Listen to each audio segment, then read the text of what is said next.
think there were like over 100 airfields in Vietnam when I was over there. And many of them were what we called forward operating bases. They're located all over Vietnam.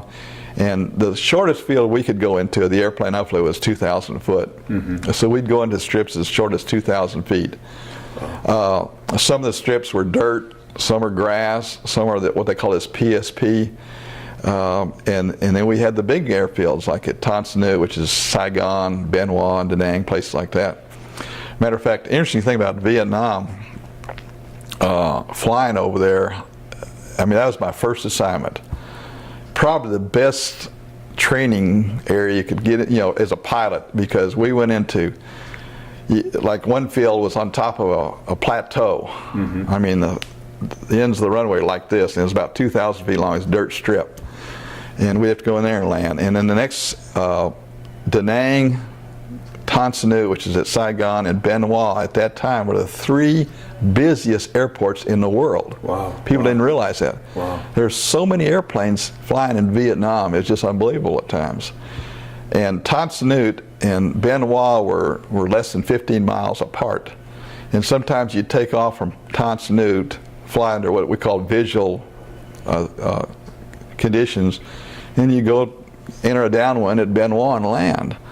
And there'd be sometimes as many as, each of them had parallel runways. And I've seen at Bien Hoa sometimes you'd have as many as 8, 10 airplanes in each pattern coming in there, and you'd have maybe a 4-ship, a F-100s, a C-5, an O-2, Bird Dog, a C-123, a C-130, all coming in different directions. It's just amazing. In the spring of '70, Nixon made a wise decision to go into Cambodia. Up until that point, Cambodia was a refuge.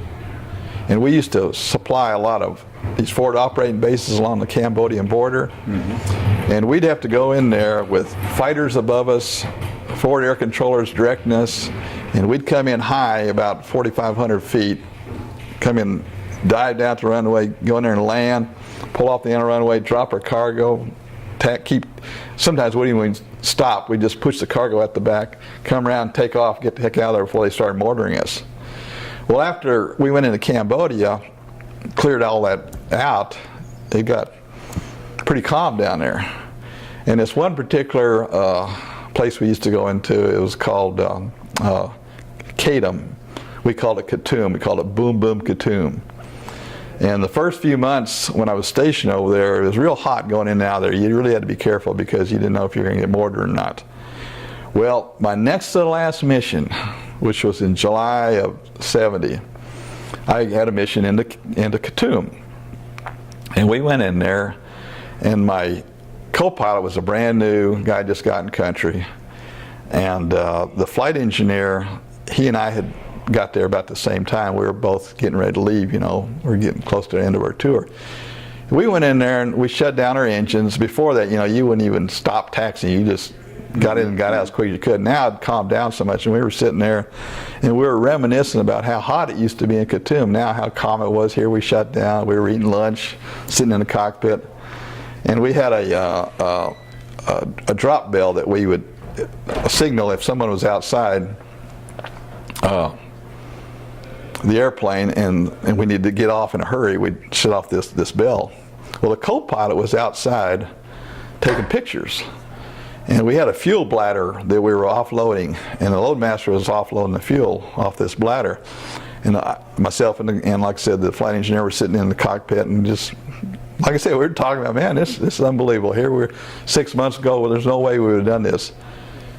No sooner than that, 2 mortars, one on each side of the airplane, hit. We couldn't believe it. Immediately, the engineer and I, we started, we set the bell off, and we started the engines, and the co-pilot runs in the airplane. We were going down the runway, and the co-pilot was buckling in.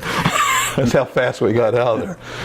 And after all said and done, I mean, it happened so quick you couldn't think about it, and we just, just reacted.